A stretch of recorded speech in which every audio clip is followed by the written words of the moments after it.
श्री कृष्ण कहते हैं, अगर आप अपने मन को अपने वश में नहीं करेंगे तो वो आपके दुश्मन की तरह काम करना शुरू कर देगा।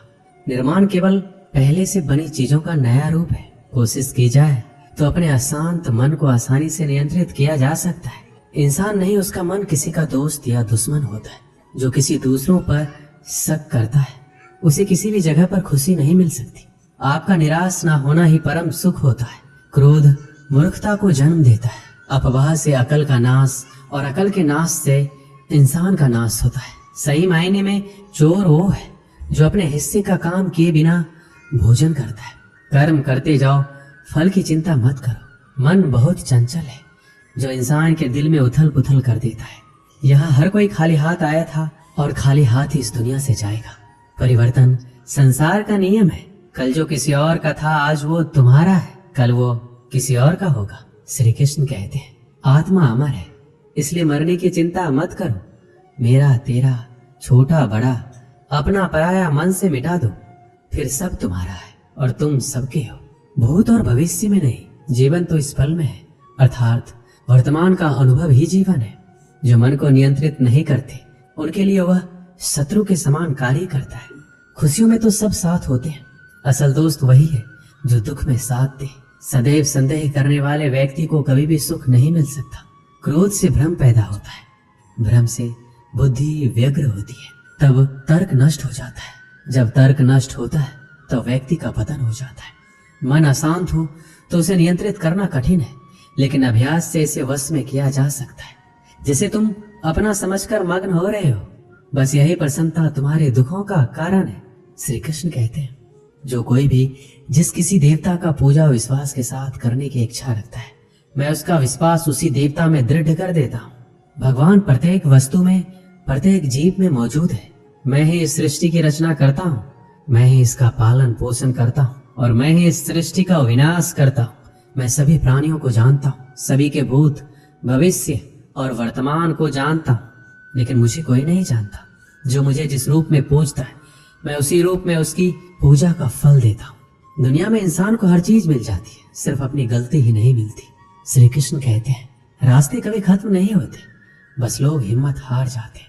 तैरना सीखना है तो पानी में उतरना ही होगा। किनारे बैठकर कोई गोताखोर नहीं बनता। हीरे को परखना है तो अंधेरे का इंतजार करो। धूप में तो कांच के टुकड़े भी चमकने लगते हैं। जिंदगी में आप कितनी बार हारे ये कोई मायने नहीं रखता, क्योंकि आप जीतने के लिए पैदा हुए हैं। जिंदगी में कठिनाइयां आए तो उदास ना होना, क्योंकि कठिन रोल अच्छे अभिनेता को ही दिए जाते हैं। अगर अंधकार से लड़ने का संकल्प कोई कर लेता है तो एक अकेला जुगनू भी सब अंधकार हर लेता है। बारिश की बूंदें भले ही छोटी हो, लेकिन उनका लगातार बरसना बड़ी नदियों का बहाव बन जाता है। वैसे ही हमारे छोटे छोटे प्रयास भी जिंदगी में बड़ा परिवर्तन ला सकते हैं। पूरे संसार में ईश्वर ने सिर्फ मनुष्य को ही मुस्कुराने का गुण दिया है। इस गुण को खोइए मत।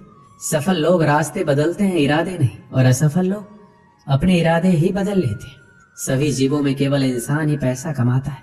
और कितनी अजीब बात है ये, कोई जीव कभी भूखा नहीं मरता और इंसान का कभी पेट नहीं भरता। विश्वास रखो उस भगवान पे, कभी ज्यादा मांगो नहीं, कम वो कभी देगा नहीं। सारे सबक किताबों में नहीं मिलते, कुछ सबक जिंदगी भी सिखाती है। जिंदगी में रिस्क लेने से कभी मत डरो, या तो जीत मिलेगी या हार भी गए तो सीख मिलेगी। शानदार जिंदगी जीने के दो ही तरीके हैं, जो पसंद है उसे हासिल करो, नहीं तो जो हासिल है उसे पसंद करो। मेरी सफलता को देखकर हैरान है बहुत लोग, किसी ने मेरे पांव के छाले नहीं देखे। अगर सफलता चाहिए तो कभी वक्त और हालात पे रोना नहीं, मंजिल दूर ही सही पर घबराना मत, क्योंकि नदी कभी ये नहीं पूछती कि समंदर अभी कितना दूर है। गिरते रहो, भटकते रहो, सीखते रहो, लेकिन कभी हार मत मानो। जब लोग आपकी नकल करने लगे तो समझ लेना जिंदगी में सफल हो रहे हो। कमाओ, कमाते रहो, और तब तक कमाओ जब तक महंगी चीज सस्ती ना लगने लगे। सिर्फ खड़े होकर पानी देखने से आप नदी पार नहीं कर सकते। जितना कठिन संघर्ष होगा जीत उतनी ही शानदार होगी। यदि लोग आपके लक्ष्य पर हंस नहीं रहे तो समझो आपका लक्ष्य बहुत छोटा है। हुनर तो सब में होता है, फर्क बस इतना होता है किसी का छिप जाता है तो किसी का छप जाता है। दूसरों को सुनने के लिए अपनी आवाज ऊंची मत कीजिए, बल्कि अपना व्यक्तित्व इतना ऊंचा बनाइए कि आपको सुनने की लोग मन्नत करें।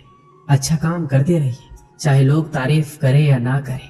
पहचान से मिला काम थोड़े बहुत समय के लिए रहता है, लेकिन काम से मिली पहचान उम्र भर रहती है। जिंदगी अगर अपने हिसाब से जीनी हो तो कभी किसी के फैन मत बनो। जब गलती अपनी हो तो हमसे बड़ा कोई वकील नहीं, जब गलती दूसरों की हो तो हमसे बड़ा कोई जज नहीं। आपको खुश रहना ही आपका बुरा चाहने वालों के लिए सबसे बड़ी सजा है। जिस दिन आपका हस्ताक्षर ऑटोग्राफ में बदल जाएगा उस दिन आप बड़े आदमी बन जाओगे। अगर एक हारा हुआ इंसान हारने के बाद भी मुस्कुरा दे तो जीतने वाला भी जीत की खुशी खो देता है। यह है मुस्कान की ताकत। अगर आपको हर बार अलग अलग तरह के कामों में सफलता मिली है तो इसका अर्थ है आपने कभी कुछ नया ट्राई ही नहीं किया। किसी काम को करो तो लगन से करो, नहीं तो बिल्कुल मत करो। बड़े सपने देखने वालों के बड़े सपने हमेशा पूरे होते हैं। सपने सच करने से पहले सपने देखने पड़ते हैं। ताकत शारीरिक क्षमता से नहीं आती, ये अजय इच्छा शक्ति से आती है। एक पिता अपने पुत्र के क्रोध से अत्यंत विचलित रहा करता था। वह देखता था कि उसका बेटा बाकी सब चीजों में बहुत अच्छा है, बहुत आज्ञाकारी है, बहुत मधुरभाषी है, लेकिन उसे क्रोध बहुत आता है। और यदि उसे किसी बात पर क्रोध आ जाए तो फिर वह किसी को भी भला बुरा कहने में संकोच नहीं रखता था। पिता ने अपने पुत्र को समझाने का एक तरीका ढूंढा। उसने अपने पुत्र को एक सुबह अपने पास बुलाया और उसे कुछ कील से भरा हुआ एक डब्बा दिया। डब्बा देते हुए अपने पुत्र से इतना पूछा, बेटा तुम मेरी एक छोटी सी बात मानोगे? पुत्र ने कहा, जरूर मानेंगे, क्या चाहते हैं आप? तो उसने अपने बेटे को कहा, तुम्हें जब भी क्रोध आए तो क्रोध पर काबू करने की कोशिश करो, लेकिन यदि फिर भी क्रोध करते हो तो एक कील इस दीवार में ठोक देना। तुम्हें दिन में जितनी बार गुस्सा आए उतनी बार इसी तरह करो। लड़के ने हामी भर दी। पहले दिन लड़के को बहुत क्रोध आया। उसने दीवार में एक ही दिन में लगभग 20 के आसपास कील ठोक दी, लेकिन आगे आने वाले दिनों में दीवार पर लगने वाले कील की संख्या घटने लगी। एक दिन ऐसा भी आ गया जब उस दीवार में एक भी कील ठोकने की जरूरत नहीं पड़ी, क्योंकि लड़के ने समझ लिया था कि कील ठोकने से आसान है क्रोध को रोक लेना। जब यह स्थिति 2-4 दिन बनी रही तो उसने अपने पिता से जाकर इस बात को कहा। अब उसे दीवार में कील ठोकने की जरूरत नहीं पड़ती है। पिता ने उसे शाबाशी दी और कहा, अब जब तुम्हें कोई कुछ कहता है और तुम्हें लगता हो कि तुमने उस खराब लगने वाली बात पर भी क्रोध करने से रोक लिया है स्वयं को, तो ऐसे हर प्रयास के लिए दीवार से एक कील निकाल लो। लड़के ने ऐसा ही किया। दिन बीतते गए। एक दिन ऐसा भी आ गया, बेटे ने दीवार से सारी कीलें हटा दी।